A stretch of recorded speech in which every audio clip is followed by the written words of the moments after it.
It's a deal that has been very hard to track. First it was on, then it was suddenly off. And now it is back on track. For the third time this year, Elon Musk has changed his mind again. The Tesla CEO wants to buy Twitter, this time at the share price of $54.20, the same exact price he agreed to pay for it 4 months ago. I know this deal has been very confusing, but on the show today we will try and break it down for you. First and foremost, how did we even get here? It all started in April this year. Musk bought a 9.2% stake in Twitter. Twitter offered the Tesla CEO a seat on the board. Musk accepted, but soon he changed his mind about that. Why? Because if he remained on the board, he would not be able to acquire a larger stake.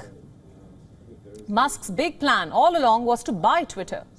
So in April, he offered to acquire the social media platform in a deal that was valued at more than $44 billion.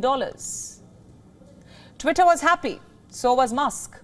But this is where things started going downhill. In May, Musk said the deal was on a temporary hold. He accused Twitter of not giving him accurate information, supposedly about the number of bot accounts. Then on July 8th, Musk moved to terminate the Twitter deal entirely. Soon after, on July 12th, Twitter sued Musk to force him to complete the deal. Twitter and Musk were supposed to battle it out in court on October 17th. But now Musk has changed his mind. And here is where we stand. We're back to where we started. But the big question is, why has Musk made this surprising U-turn? Well, no one knows what Musk is thinking as of now, but there are a few things that could have influenced him. First up, the release of some embarrassing text messages. They showed how the deal imploded, essentially. Second, things could have gotten very messy at the trial. According to reports, his lawyers even believed it could be in Twitter's favor. So that may have influenced a Tesla CEO. Another question, will the deal finally go through this time? Well, no one knows that. Musk has offered to buy Twitter at the original share price. The only thing he has said since yesterday is this tweet. It's on your screens now. It says, buying Twitter is an accelerant to creating X, the everything app. We don't know yet what this app will be, but it will be something on the lines of China's WeChat. One app that includes messaging, social media, payments and food orders. Twitter, on the other hand, is playing it cautiously. The deal may be good news for the social media platform. In fact, its shares rose by 20% when these reports emerged. But what will this mean for the platform? Let's be frank, Musk's Twitter may be completely different than what it is now. It could alienate current users, perhaps bring in new ones. As for the trial, on October 17th, it is yet to be dropped. Depositions will likely continue until there's a concrete deal on the table.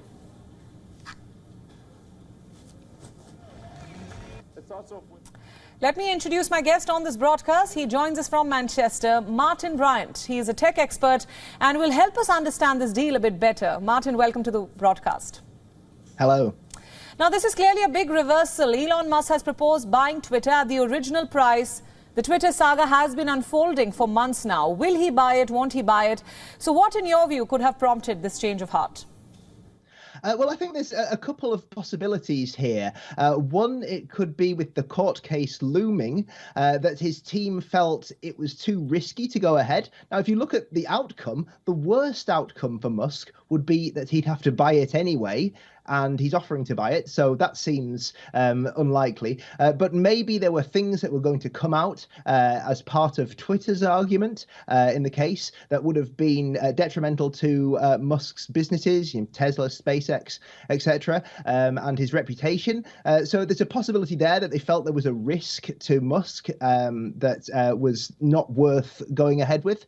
And then the other thing could be, as you mentioned, there were the embarrassing text messages that came out last week as part of the discovery process for this case. And Musk is a very impulsive person, and we've seen that right through his career, and certainly through the last few months of this deal. His impulsiveness has really been the only common predictable thing throughout this deal. So it could simply be that, and also just this week he weighed into the Russia-Ukraine conflict with a proposal for a way to resolve peace it. Plan, right.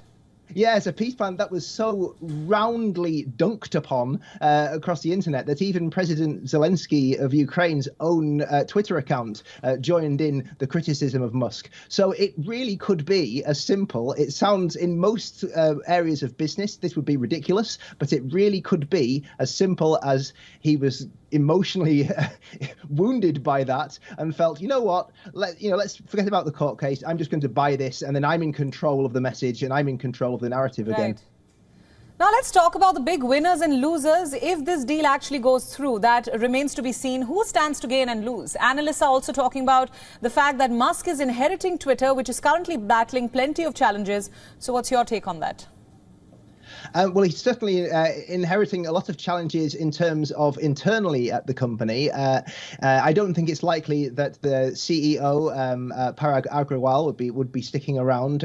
Certainly, we've seen from the text messages last week that the two of them did not get on very well over the last few months. And certainly, I don't think Agrawal would be too worried about that. He seems to be lined up for a very nice payday out of this deal himself. But also Twitter has lost a lot of staff. A significant number of staff have left as a result of people being unhappy about this deal happening. So he'll have a diminished workforce, certainly big expectations of what he's going to do with the company. He said he's going to do things like charge businesses a fee, get rid of bots. But I think the big thing will be, there's been talk about him bringing back people like Donald Trump and people who have been removed because of their detrimental effect on the quality of conversation on the platform. And if he brings them back in the interests of free speech and maybe loosens up moderation, it could become a less pleasant place for many users. And as a result, may lose the cultural relevance that is the very reason he bought it in the first place. Absolutely, Martin. Very quickly, I want your final remarks on this. Let's talk about Twitter shareholders who have obviously voted to approve the deal. It's clear this is something that they want. Twitter shares are up already. Tell us about that. Well, yes. I mean, certainly from a financial point of view, if you're a Twitter shareholder and you're simply interested in a return, this is probably the best return you're going to get for a good while. Certainly, if you look at the way the stock market is going and the way Twitter's performance has been going. So from a financial point of view, absolutely. Whether it's the right thing for the owners of Twitter, the shareholders, to be selling it to Elon Musk in terms of what he might do to the platform and the impact that might have on society is another question. Absolutely, Martin. We'll leave it there. Thank you so much for all those insights, and thanks for joining us on Wion Fineprint. Wion World is now available in your country. Download the app now and get all the news updates on the move.